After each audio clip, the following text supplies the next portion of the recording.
ஓம் சாந்தி. அவ்யக்த முரளி 6/1/1982. அவ்யக்த பாப்தாதா, மதுபன். இன்றைய முரளியின் தலைப்பு சங்கமயுக பிராமண வாழ்க்கையில் தூய்மையினுடைய மகத்துவம். இன்று பாப்தாதா விசேஷமா குழந்தைகளுடைய தூய்மையினுடைய ரேகையை பார்த்துட்டு இருக்கிறாங்க. சங்கமயுகத்துல வரமளிக்கும் தந்தை கிட்ட இருந்து அனைத்து குழந்தைகளுக்கும் விசேஷமா 2 வரதானம் கிடைச்சிருக்கு. ஒன்று சகஜ யோகியாக ஆகுக அப்படிங்கிற வரதானம், இன்னொன்று தூய்மை ஆகுகிற வரதானம். இந்த 2 வரதானங்களை ஒவ்வொரு பிராமண ஆத்மாவும் வாழ்க்கையில முயற்சி செய்வதனுடைய அனுசாரம் தாரணை செய்யறாங்க, அதாவது கடைபிடிக்கிறாங்க. அந்த மாதிரியான தாரணை சொரூப ஆத்மாக்களை பார்த்துட்டு இருக்கிறோம் அப்படின்னு பாபா சொல்றாங்க. ஒவ்வொரு குழந்தையினுடைய நெற்றி மற்றும் கண்கள் மூலமா தூய்மையினுடைய ஜொலிப்பு தென்பட்டு இருக்குது. தூய்மை சங்கமயுகத்து பிராமணர்களுடைய மகான் வாழ்க்கையின் மகான் தன்மைங்கிறாங்க பாபா. தூய்மை பிராமண வாழ்க்கையினுடைய சிரேஷ்ட அலங்காரம். எப்படி ஸ்தூல உடல்ல முக்கியமா சுவாசம் இருப்பது மிக அவசியம். சுவாசம் இல்லை அப்படின்னா வாழ்க்கையே கிடையாது. அந்த மாதிரி பிராமண வாழ்க்கையினுடைய சுவாசம் தூய்மைன்னு பாபா சொல்றாங்க. 21 ஜென்மங்களுடைய பிராப்தியினுடைய ஆதாரம், அதாவது அஸ்திவாரம் தூய்மை. ஆத்மா, அதாவது குழந்தைகள் மற்றும் தந்தை சந்திப்பிற்கான ஆதாரம் தூய்மையான புத்தி. அனைத்து சங்கமயுகத்தினுடைய பிராப்திகளினுடைய ஆதாரம் தூய்மை. தூய்மை பூஜைக்குரிய பதவி அடைவதற்கான ஆதாரம். அந்த மாதிரி மகான் வரதானத்தை சுலபமாக அடைஞ்சிட்டீங்களா அப்படின்னு பாபா கேட்குறாங்க. வரதானத்தினுடைய ரூபத்தில் அனுபவம் செய்கிறீங்களா அல்லது கடின முயற்சி செஞ்சு பிராப்தி செய்கிறீங்களான்னு கேட்குறாங்க. வரதானத்தில் கடின உழைப்பு இல்லை, ஆனால் வரதானத்தை எப்பொழுதும் வாழ்க்கையில் பிராப்தி செய்வதற்காக ஒரு விஷயத்தின் கவனம் மட்டும் வேணும். வரமளிக்கும் வள்ளல் மற்றும் வரம் பெற்றோர்கள் இருவர்களுடைய சம்பந்தம் நெருக்கமான மற்றும் அன்பின் ஆதாரத்தில் நிரந்தரமாக இருக்கணும். வரமளிக்கும் வள்ளல் மற்றும் வரம் பெறுபவர்கள் இருவர்களுடைய சம்பந்தம் நெருக்கமான மற்றும் அன்பின் ஆதாரத்தினால நிரந்தரமாக இருக்கணும். இதில் கவனம் இருக்கணும் இந்த விஷயத்தில். அப்பதான் இந்த வரதானத்தை எப்பொழுதும் வாழ்க்கையில் பிராப்தியாக அடைய முடியும். வரமளிக்கும் வள்ளல் மற்றும் வரம் பெறும் ஆத்மாக்கள் 2 பேருமே எப்பொழுதும் இணைந்த ரூபத்தில் இருக்கிறாங்க அப்படின்னா தூய்மையினுடைய குடைநிழல் இயல்பாகவே இருக்கும். பாபா சொல்றாங்க, எங்க சர்வ சக்திவான் தந்தை இருக்கிறாங்களோ அங்கு தூய்மையின்மை கனவுல கூட வர முடியாது. எப்பொழுதும் தந்தை மற்றும் நீங்கள் ஜோடி ரூபத்திலேயே இருங்க, தனியானவராக அல்ல. ஆனா தம்பதியினர் தனியானவராக ஆகிடுறாங்க அப்படின்னா தூய்மையினுடைய மாங்கல்யம் போயிடுது. இல்லை அப்படின்னா தூய்மையினுடைய மாங்கல்யம் மற்றும் சிரேஷ்ட பாக்கியம் எப்பொழுதும் உங்களோடு இருக்கும். அப்படி தந்தையை தன்னோடு வச்சுக்கிறது அப்படின்னா தன்னுடைய பாக்கியம் மற்றும் மாங்கல்யத்தை உடன் வைத்து கொள்வது அப்படின்னு சொல்றாங்க பாபா. ஆகையினால அனைவரும் தந்தையை எப்பொழுதும் உடன் வைத்து கொள்வதில் பயிற்சி பெற்றவர்களாக இருக்கிறீங்கள் தான் இல்லையான்னு கேட்குறாங்க பாபா. விசேஷமா இரட்டை வெளிநாட்டு குழந்தைகளுக்கு தனியாக வாழ்வது விருப்பம் இல்லை தான் இல்லையா? எப்பொழுதுமே வாழ்க்கை துணை வேணும் இல்லையா? ஆகையினால இந்த மாதிரி வாழ்க்கை துணைவன் மற்றும் துணை முழு கல்பத்திலுமே கிடைக்காது. ஆகையினால தந்தையை வாழ்க்கை துணைவனாக ஆக்கியிருக்கீங்களான்னு பாபா கேட்குறாங்க. அதாவது தூய்மையை நிரந்தரமாக கடைபிடிக்கிறீங்களான்னு கேட்குறாங்க. அந்த மாதிரி ஜோடியாக இருக்கிறவங்களுக்கு தூய்மையை கடைபிடிப்பது ரொம்ப ஈஸி. தூய்மையே இயற்கையான வாழ்க்கை ஆயிடும். தூய்மையாக நான் இருக்கணும், நான் தூய்மை ஆகணும், இந்த கேள்வியே இருக்காது. பிராமணர்களுடைய வாழ்க்கையே தூய்மைதான். பிராமண வாழ்க்கையினுடைய உயிர்த்தானமே தூய்மைதான். ஆதி அனாதி சொரூபமே தூய்மைதான். நான் ஆதி அனாதி தூய்மையான ஆத்மா அப்படிங்கிற நினைவு வந்துடுது அப்படின்னா தூய்மையினுடைய பலம் வந்துடுது. ஆகினால நினைவு ஸ்வரூபம், சக்தி ஸ்வரூப ஆத்மாக்கள் இயற்கையாகவே தூய்மையான சமஸ்காரம் உள்ளவங்க. தீய செயற்கையினுடைய சமஸ்காரம் தூய்மையின்மை. ஆகினால தன்னுடைய சமஸ்காரத்தை வெளிப்படுத்துவது சுலபமா அல்லது தீய செயற்கையினுடைய சமஸ்காரத்தை வெளிப்படுத்துவது சுலபமான்னு கேட்குறாங்க பாபா. பிராமண வாழ்க்கை அப்படின்னா சகஜ யோகி மற்றும் நிரந்தரமாக தூய்மையானவங்க. தூய்மை பிராமண வாழ்க்கையினுடைய விசேஷ ஜென்மத்தினுடைய சிறப்பு. தூய்மையான எண்ணம் பிராமணர்களின் புத்திக்கான உணவுன்னு சொல்றாங்க பாபா. பிராமணர்களினுடைய புத்திக்கான உணவு தூய்மையான எண்ணம். தூய்மையான பார்வை பிராமணர்களின் கண்களுக்கான ஒளி. தூய்மையான காரியம் பிராமண வாழ்க்கையின் விசேஷ தொழில். தூய்மையான சம்பந்தம் மற்றும் தொடர்பு பிராமண வாழ்க்கையினுடைய மரியாதை அப்படிங்கிறாங்க பாபா. அப்படின்னா பிராமண வாழ்க்கையினுடைய மகான் தன்மை என்னவாச்சுன்னு யோசிச்சு பாருங்க. தூய்மைதான் இல்லையா? அந்த மாதிரி மகானான ஒன்றை கடைபிடிப்பதில் கஷ்டப்படாதீங்க, பிடிவாதமாகவும் கடைபிடிக்காதீங்க. கஷ்டப்பட்டு செய்வது மற்றும் வலுக்கட்டாயமாக செய்வது நிரந்தரமாக இருக்காது. ஆனால் இந்த தூய்மையும் உங்கள் வாழ்க்கையினுடைய வரதானம். அதில் கஷ்டப்படுவதும் வலுக்கட்டாயமாக செய்வதும் ஏன்னு பாபா கேட்குறாங்க. இது தன்னுடைய இயல்பான ஒன்று. தன்னுடைய இதை கடைபிடிப்பதில் ஏன் கடின முயற்சி செய்யணும்னு பாபா கேட்குறாங்க. மற்றவர்களின் ஒன்றை கடைபிடிப்பதில் கடினம் இருக்கும். மற்றவர்களுடைய ஒன்று தூய்மையின்மையே அன்றி தூய்மை கிடையாது. ராவணன் மாற்றான், நம்முடையவன் கிடையாது. தந்தை நம்முடையவர், ராவணன் மாற்றான். தந்தையினுடைய வரதானம் தூய்மை, ராவனுடைய சாபம் தூய்மையின்மை. ஆகினால மாற்றான் ராவணனுடையதை ஏன் கடைபிடிக்கிறீங்கன்னு பாபா கேட்குறாங்க. மாற்றானுடைய பொருள் உங்களுக்கு ரொம்ப பிடிச்சிருக்குதான்னு கேட்குறாங்க. தன்னுடையதன் மேல் போதை இருக்கும்.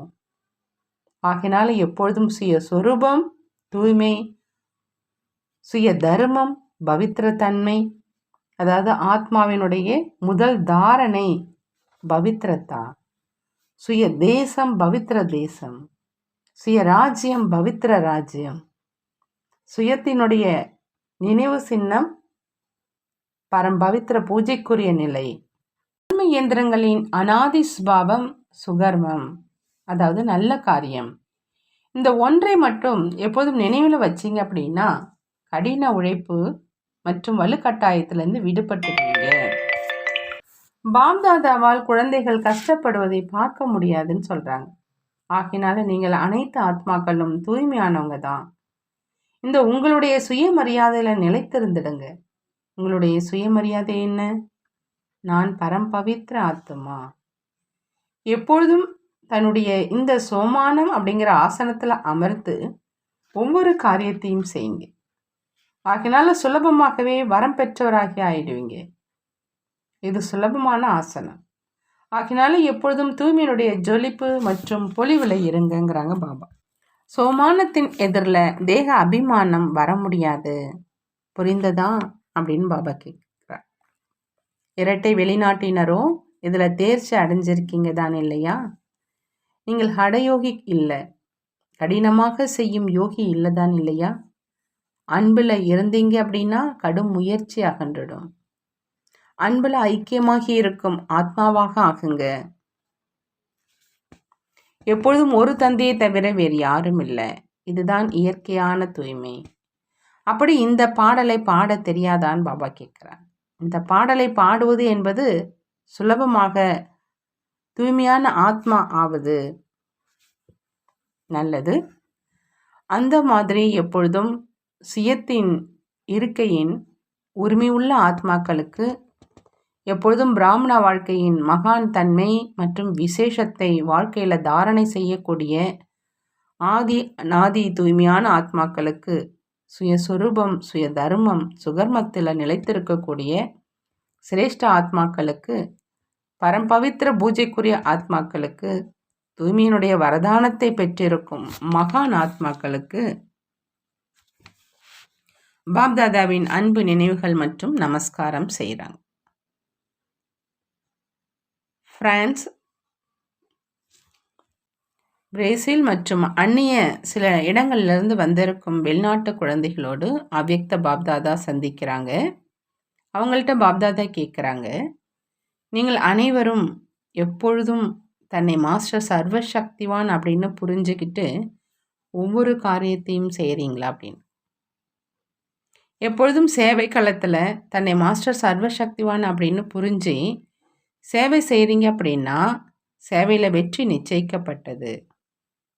ஏன் அப்படின்னா தற்சமயத்தினுடைய சேவையில் வெற்றிக்கான விசேஷ சாதனம் உள் உணர்வு மூலமாக வாயுமண்டலத்தை உருவாக்குவது. இன்றைய நாட்களினுடைய ஆத்மாக்களுக்கு தன்னுடைய உழைப்பு மூலம் முன்னேறி செல்வது கடினமாக இருக்குது. ஆகையினால தன்னுடைய எண்ண அலைகள் மூலமாக வாயுமண்டலத்தை அந்த மாதிரி சக்திசாலியாக ஆக்குங்க. அதனுடைய காரணமாக ஆத்மாக்கள் இயல்பாகவே ஈர்க்கப்பட்டு வந்துடணும்.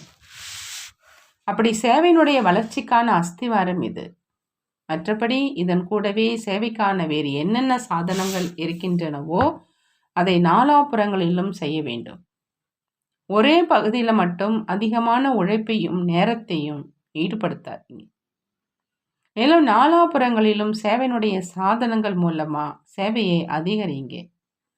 அப்பதான் அனைத்து பக்கங்களில் இருந்தும் வெளிப்பட்டிருக்கும் சைத்தன்ய மலர்களின் பூச்சென்று தயாராகும்.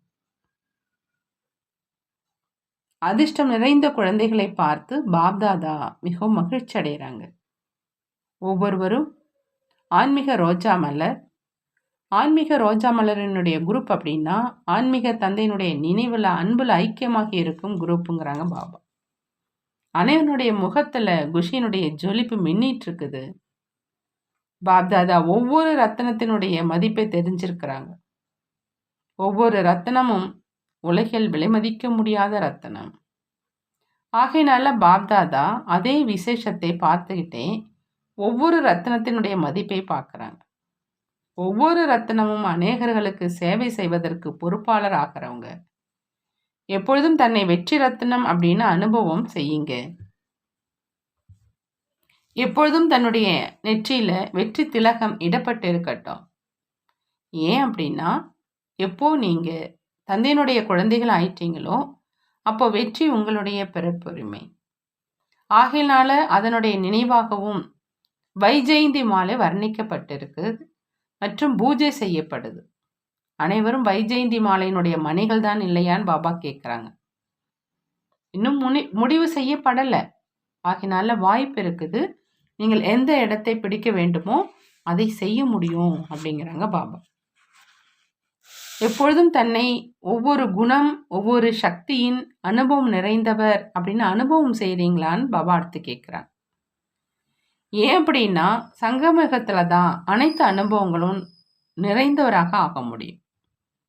எது சங்கமகத்தினுடைய விசேஷமாக இருக்குதோ அதை அவசியம் அனுபவம் செய்யணும் இல்லையா? நீங்கள் அனைவரும் தன்னை அந்த மாதிரி அனுபவம் நிறைந்தவங்க அப்படின்னு நினைக்கிறீங்களா அப்படின்னு கேட்குறாங்க பாபா. சக்திகள் மற்றும் குணம் இரண்டுமே மிகப்பெரிய பொக்கிஷங்கள். அப்படின்னா எத்தனை பொக்கிஷங்களின் அதிபதியாக ஆகியிருக்கீங்கன்னு கேட்குறாங்க பாபா. பாப்தாதாவோ அனைத்து பொக்கிஷங்களையும் குழந்தைகளுக்கு கொடுப்பதற்காகத்தான் வந்திருக்கிறாங்க. எவ்வளவு விரும்புகிறீங்களோ அந்த அளவு எடுத்துக்க முடியும். தந்தை கடல் இல்லையா? கடல் அப்படின்னா அளவற்றது, அளக்க முடியாது. நீங்கள் மாஸ்டர் கடலாக ஆகியிருக்கீங்களா அப்படின்னு பாபா கேட்குறாங்க. வெளிநாட்டினருக்கு அனைவரையும் விட அதிக பாக்கியம். அவங்களுக்கு வீட்டில் அமர்ந்து கொண்டிருக்கும் போதே தந்தையினுடைய அறிமுகம் கிடைச்சிருச்சு. தன்னை அந்த அளவு பாக்கியம் நிறைந்தவர் அப்படின்னு நினைக்கிறீர்கள் தான் இல்லையான்னு கேட்குறாங்க பாபா. நீங்கள் மிகவும் ஆர்வம் நிறைந்த ஆத்மாக்கள், அன்பு நிறைந்த ஆத்மாக்கள். அன்பினுடைய பிரத்யக்ஷ சொரூபம் தந்தை மற்றும் குழந்தைகளுடைய சந்திப்பு நடந்துட்டு இருக்குது. நீங்கள் ஒவ்வொருவரும் தன்னை சூரிய வம்சத்து ஆத்மா அப்படின்னு நினைக்கிறீங்களான்னு கேட்குறாங்க.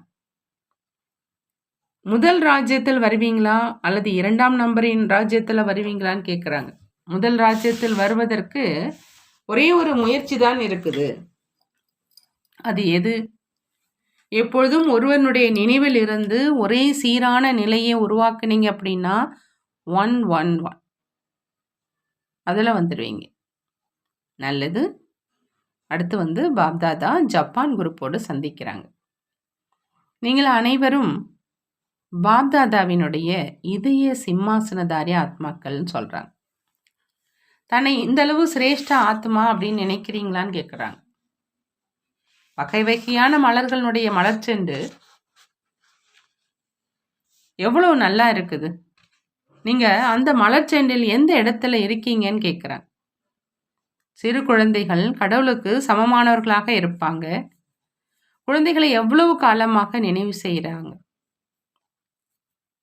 பாப்தாதா ஜப்பானை சேர்ந்த குழந்தைகளை எவ்வளோ காலமாக, வெகு காலத்துக்கு முன்பிலிருந்தே குழந்தைகள் உங்களை நினைவு செய்தோம் மற்றும் இப்பொழுது நடைமுறையில் தந்தையினுடைய வரதான பூமியில் நீங்கள் வந்து சேர்ந்துட்டீங்க.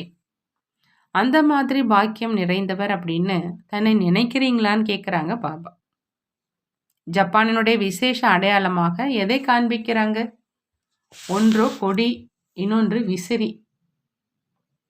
அதாவது காத்துக்காக அனைவரும் விசிறிக்கிட்டு இருக்கிறாங்க. அதுக்காக பாப்தாதா சொல்றாங்க. பாப்தாதாவும் குழந்தைகளுக்கு பறந்துக்கிட்டே இருங்க அப்படின்னு நினைவூட்டுறாங்க. ஆகையினால விசிறியை காண்பிக்கிறாங்க. முதல்ல வெளிநாட்டு சேவையின் அஸ்திவாரமே ஜப்பான் தான். அப்படி மகத்துவமானதாக ஆயிடுச்சு. பாப்தாதாவினுடைய அழைப்பின் காரணமாக நீங்கள் இங்கே வந்து சேர்ந்திருக்கீங்க. பாப்தாதா அழைத்தார், அதனால்தான் வந்திருக்கீங்க. நீங்கள் அனைவரும் அலங்கார பெட்டகத்தின் நல்ல அலங்கார பொருள், அதாவது ஷோகேஸினுடைய ஷோபீஸ், அனைத்து பிராமண பரிவாரமும் பொன்னான பொம்மைகள் உங்களை பார்த்து குஷி அடைகிறாங்க அப்படிங்கிறாங்க பாபா. குடும்பத்தினருக்கும் கண்டெடுக்கப்பட்டவங்க மற்றும் பாப்தாதாவுக்கும் கண்டெடுக்கப்பட்டவங்க, அப்படி அந்த மாதிரி அனுபவம் செய்தீர்களா அப்படின்னு பாபா கேட்குறாங்க. இப்போ ஜப்பானில் இருந்து அந்த மாதிரி ஏதாவது ஒரு விசேஷ ஆத்மாவை உருவாக்குங்க. அவர் ஒருவர் வர்றதுனால அநேகர்களுக்கு செய்தி கிடைச்சிடணும். அங்கே வகை வகையான சேவை உருவாக முடியும். கொஞ்சம் உழைச்சிங்க அப்படின்னா பலன் அதிகமாக கிடைக்கும். இதற்காக ஒன்று, ஸ்தானத்தின் சூழ்நிலையை மிக சக்தி நிறைந்ததாக ஆக்குங்க.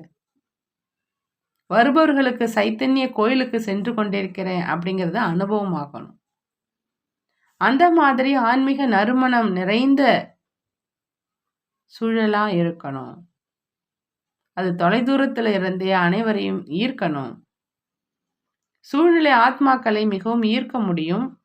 நிலம் மிக நல்லது, மேலும் பழமும் அதாவது பலனும் அதிகம் உருவாக முடியும். சிறிதளவு உழைப்பும் மற்றும் அதற்கேற்ற வாயு மண்டலமும் வேணும். சேவை செய்வதற்கான எண்ணத்தை வைப்பீங்க, உடன் வெற்றி உங்கள் எதிரில் வரும். வாயுமண்டலம் எப்பொழுதும் ஆன்மீகமாக ஆயிடுது அப்படின்னா அனைத்து விஷயங்களும் தானாகவே சரியாயிடும். அனைவரும் ஒற்றுமையாகவும் ஒரே சீராகவும் நடந்து கொள்பவராக ஆகிடுவாங்க. பிறகு மாயாவும் வராது. ஏன்னா வாயுமண்டலம் சக்திசாலியாக இருக்கும். வாயுமண்டலத்தை சக்திசாலியாக ஆக்குவதற்காக நினைவு செய்வதற்கான நிகழ்ச்சிகளை வைங்கிறாங்க பாபா. மேலும் முன்னேற்றம் அடைவதற்காக உங்களுக்குள்ள ஆன்மீக உரையாடலினுடைய வகுப்புகள் வைங்க. அன்பு சந்திப்பு நிகழ்ச்சிகளை வைங்க. தாரணையினுடைய வகுப்புகள் வச்சிங்க அப்படின்னா வெற்றி கிடைச்சிடுங்கிறாங்க பாபா. அடுத்து ஜெர்மனி குரூப்போடு அவ்யக்த பாப்தாதா சந்திக்கிறாங்க. அனைவருடைய நெற்றியில் என்ன மின்னிட்டு இருக்குது? தன்னுடைய நெற்றியில் மின்னிக்கொண்டிருக்கும் நட்சத்திரத்தை பார்க்குறீங்களான்னு பாபா கேட்குறாங்க. பாப்தாதா அனைவருடைய நெற்றியில் மின்னிக்கொண்டிருக்கும் மணியை பார்க்குறாங்க. எப்பொழுதும் தன்னை பல கோடி மடங்கு பாக்கியம் நிறைந்த ஆத்மா அப்படின்னு நினைக்கிறீங்களான்னு கேட்குறாங்க. ஒவ்வொரு நேரமும் எவ்வளவு வருமானத்தை சேமிப்பு செய்கிறீங்க? கணக்கு போட முடியுமா? முழு கல்பத்திலும் இந்த அளவு வருமானம் செய்யும் மாதிரி வேறு யாராவது வியாபாரி இருக்க முடியுமா? நான் தான் ஒவ்வொரு கல்பத்திலும் அந்த மாதிரி சிரேஷ்ட ஆத்மாவாக ஆகியிருக்கிறேன் அப்படிங்கிற இந்த குஷி நிறைந்த நினைவு எப்பொழுதும் இருக்குதா அப்படின்னு பாபா கேட்குறாங்க. நான் அந்த அளவு மிகப்பெரிய வியாபாரி அப்படின்னு எப்பொழுதுமே நினையுங்க. மற்றும் அந்த அளவே சம்பாத்தியம் செய்வதில் பிஸியாக இருங்க. எப்பொழுதும் பிஸியாக இருப்பதனால் எந்த விதத்திலும் மாயா தாக்குதல் செய்யாது. அப்படின்னா பிஸியாக இருந்தீங்க அப்படின்னா பிஸியாக இருப்பதை பார்த்து மாயா திரும்பி சென்றிடும், தாக்குதல் செய்யாது. சுலபமாக மாயாவை வென்றவர் ஆவதற்கான வழி எப்பொழுதும் சம்பாத்தியம் செஞ்சுக்கிட்டே மற்றும் செய்வித்து கொண்டே இருங்க. அநேக விதங்களை தெரிந்தவராக, மாயாவினுடைய அநேக விதங்களை தெரிந்தவராக எப்படியெல்லாம் ஆகிக்கொண்டே இருப்பீங்களோ அதற்கு ஏற்ப மாயா உங்ககிட்ட இருந்து விலகி சென்றுக்கிட்டே இருக்கும். இன்னொரு விஷயம், நீங்கள் ஒரு வினாடி கூட தனியாக இருக்கலை.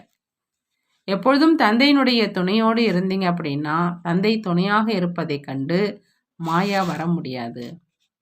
ஏன்னா முதல்ல மாயா தந்தையிடமிருந்து பிரிக்குது, அப்போதான் வருது. எப்போ நீங்கள் தனியாக ஆவதில்லை அப்படின்னா மாயா என்ன செய்யும்? நீங்கள் தந்தைக்கு மிக பிரியமானவங்க அப்படிங்கிற இந்த அனுபவமும் இருக்குதான் இல்லையா? அப்படின்னா பிரியமான ஒன்றை எப்படி மறக்க முடியும்? ஆகையினால மிகவும் அன்பானவர் யார் அப்படிங்கிற இந்த நினைவை எப்பொழுதும் வைங்க. எங்கே மனம் இருக்குமோ அங்கே உடலும் பணமும் செல்வமும் இயல்பாகவே இருக்கும். ஆகையினால மன்மனாபவ அப்படிங்கிற மந்திரம் நினைவு இருக்குதான் இல்லையான்னு பாபா கேட்குறாங்க. எங்கெல்லாம் மனம் செல்லுதோ முதல்ல இதைவிட சிறந்த, இதைவிட சிரேஷ்டமான வேறு ஏதாவது ஒன்று இருக்குதா? அல்லது எங்கு மனம் செல்லுதோ அதுதான் சிரேஷ்டமானதா அப்படின்னு சோதனை செய்யணும். அந்த நேரமே சோதனை செஞ்சீங்க அப்படின்னா சோதனை செய்கிறதுனால மாறிடுவீங்க. ஒவ்வொரு காரியம் ஒவ்வொரு எண்ணத்தை வைப்பதற்கு முன்பு சோதனை செய்யுங்க.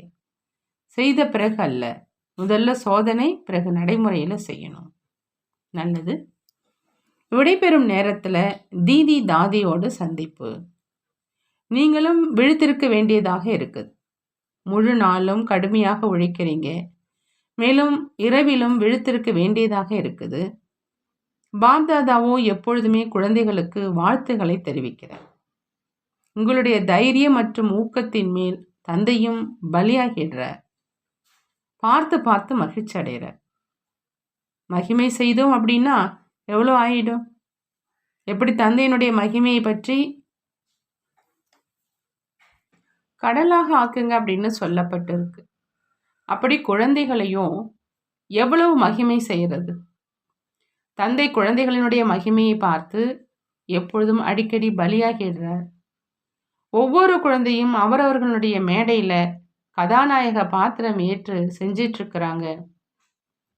ஒரு தந்தையினுடைய குழந்தை உண்மையான கதாநாயக நடிகன் அப்படின்னா தந்தைக்கு எவ்வளோ பெருமிதம் இருக்கும். முழு கல்பத்திலும் அந்த மாதிரி தந்தையும் இருக்க முடியாது அப்படின்னா குழந்தைகளும் இருக்க முடியாது. ஒவ்வொருவனுடைய மகிமையினுடைய பாடலை பாடத் தொடங்கினோம் அப்படின்னா எவ்வளோ பெரிய பாடல்களுடைய மாலையாக ஆயிடும். பிரம்ம பாபாவும் மற்றும் சிவபாபாவும் அவரவர்களுக்கிடையே மிகவும் உரையாடிட்டு இருக்கிறாங்க, பிஸியாகவும் இருக்கிறாங்க மற்றும் முழு நாளும் ஃப்ரீயாகவும் இருக்கிறாங்க, சுதந்திரமாகவும் இருக்கிறாங்க, மேலும் துணைவனும் இருக்கிறாங்க, இணைந்தே இருக்கிறாங்க. அப்படின்னா பிரிந்திருப்பதற்காக எப்படி தென்படும்? நீங்கள் தனியாக பிரிக்க முடியுமா அப்படின்னு பாபா கேட்குறாங்க. நீங்கள் பிரித்தாலும் அவங்களுக்கு இடையே கூடிக்கொள்வாங்க. எப்படி பாப்தாதாவுக்கு அவங்களுக்குள்ள இணைந்த ரூபத்தில் இருக்கிறாங்க அப்படின்னா அது உங்களுடைய இதுவும் தான் இல்லையா? நீங்களும் தந்தையிடமிருந்து பிரிய முடியாதுன்னு சொல்றாங்க பாபா. வரதானம். சிந்தனை சக்தியின் மூலமா ஒவ்வொரு ஞான துளியின் அனுபவி ஆகக்கூடிய எப்பொழுதும் சக்திசாலியான மாயாவால் தாக்க முடியாத, தடைகளால் தாக்க முடியாதவர் ஆகுக. எப்பொழுதும் சக்திசாலியான மாயாவால் தாக்க முடியாத, தடைகளால் தாக்க முடியாதவராக ஆகணும் அப்படின்னா பாபா சொல்றாங்க, சிந்தனை சக்தியின் மூலமா ஒவ்வொரு ஞான துளியினுடைய அனுபவியாக ஆகணும். எப்படி உடலினுடைய சக்திக்காக ஜீரண சக்தி அவசியமாக இருக்குதோ, அதே மாதிரி ஆத்மாவை சக்திசாலியாக ஆக்குவதற்காக சிந்தனை சக்தி வேண்டியதாக இருக்குது. சிந்தனை சக்தி மூலமா அனுபவ சொரூபம் ஆயிடுறது என்ற இதுதான் அனைத்தையும் விட மிகப்பெரிய சக்தி. சிந்தனை சக்தி மூலமா அனுபவ சொரூபமாக ஆகிறது, இதுதான் அனைத்தையும் விட மிகப்பெரிய சக்தின்னு பாபா சொல்றாங்க. அந்த மாதிரி அனுபவம் நிறைந்தவர் ஒரு பொழுதும் ஏமாற்றம் அடைய முடியாது. அங்கே இங்கே கேட்ட விஷயங்களினால் மனம் சஞ்சலமாக முடியாது. அனுபவம் நிறைந்தவர் எப்பொழுதும் நிரம்பியவராக இருப்பாங்க. அவர் எப்பொழுதும் சக்திசாலியாக, மாயாவால் தாக்க முடியாத, தடைகளால் தாக்க முடியாதவராக ஆயிடுறாங்க. நல்லது. ஸ்லோகன்: குஷினுடைய பொக்கிஷம் எப்பொழுதும் உடன் இருக்குது அப்படின்னா மற்ற அனைத்து பொக்கிஷங்களும் இயல்பாகவே வந்துடும். குஷினுடைய பொக்கிஷம் எப்போதும் உடன் இருந்தா எல்லா பொக்கிஷங்களும் இயல்பாக வந்துடுங்கிறாங்க பாபா. நல்லது. ஓம் சாந்தி. நன்றி பாபா, நன்றி.